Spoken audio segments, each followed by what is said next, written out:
Welcome digital hearing aid centre. आज हम बात करेंगे एनालॉग हेयरिंग एड और digital hearing aid. Analogue hearing aid और डिजिटल हेयरिंग एड में क्या फ़र्क होता है। तो पहले चैनल को सब्सक्राइब कर दीजिए, फिर बात करते हैं। सब्सक्राइब कीजिए जिससे आपको सारे वीडियोस के लेटेस्ट अपडेट मिलते रहे, हेयरिंग लॉस के जानकारी वगैरह सब मिलती रहे। तो बात करते हैं डिजिटल हेयरिंग एड और एनालॉग हेयरिंग एड। डिजिटल और एनालॉग दोनों लगभग दिखने में सेम होते हैं, सेम टू सेम दिखते हैं। बस एनालॉग हेयरिंग एड जो होता है वो एक मैनुअल ऑपरेटेड या सेमी डिजिटल हेयरिंग एड बोलते हैं, मैनुअल ऑपरेट होता है। इसका मतलब ये है कि इसमें आपकी रिपोर्ट के हिसाब से प्रोग्रामिंग नहीं की जाती।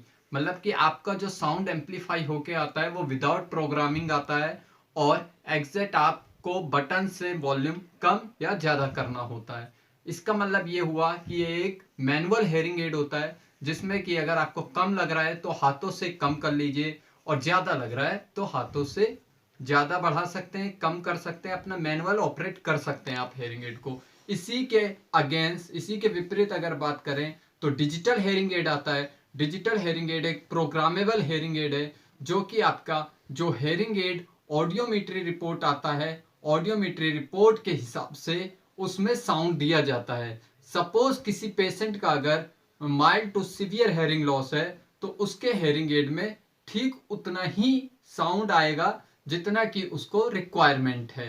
ना उससे 1% ज्यादा साउंड आएगा, ना 1% कम।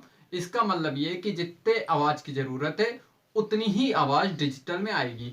एनालॉग की clarity, sound clarity digital hearing add से थोड़ी कम होती है क्योंकि उसका कोई फ्रीक्वेंसी मेजरमेंट नहीं होता, जबकि डिजिटल हेयरिंग एड में साउंड क्लियर आता है क्योंकि वो आपकी रिपोर्ट के हिसाब से होता है। जितनी आपको रिक्वायरमेंट है उतना ही साउंड आता है और एम्पलीफाई होने से पहले साउंड फिल्टर होकर तब कन्वर्ट किया जाता है। मैं ये बात आपको रिपोर्ट के हिसाब से समझाता हूं।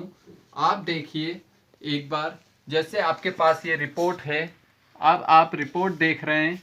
अगर आपका लॉस इस तरह से है, ये लो पिच फ्रीक्वेंसी है, ये हाई पिच फ्रीक्वेंसी है। अगर आपको लो पिच में कम लॉस है और हाई पिच में ज़्यादा, तो digital hearing add automatic low pitch में 30% साउंड देगी और हाई पिच में 70%। तो डिजिटल हेयरिंग एड आपकी रिपोर्ट के हिसाब से सेट होता है, जबकि non digital hearing add without report भी मैनुअल ऑपरेट किया जा सकता है। तो ये थी आपका डिजिटल और नॉन डिजिटल हेयरिंग एड किस तरह वर्क, डिजिटल और नॉन डिजिटल हेयरिंग एड किस तरह वर्क करता है, इसके बारे में बात कर रहे थे। आप डिजिटल या नॉन डिजिटल हेयरिंग एड आप मेरे से ले सकते हैं अच्छे रेट पे और गुड डिस्काउंट पे। मैं आपको ये हेयरिंग एड प्रोवाइड कर सकता हूँ। अब बाकी जानकारी के लिए आप और भी वीडियो देख सकते हैं। Thank you so much.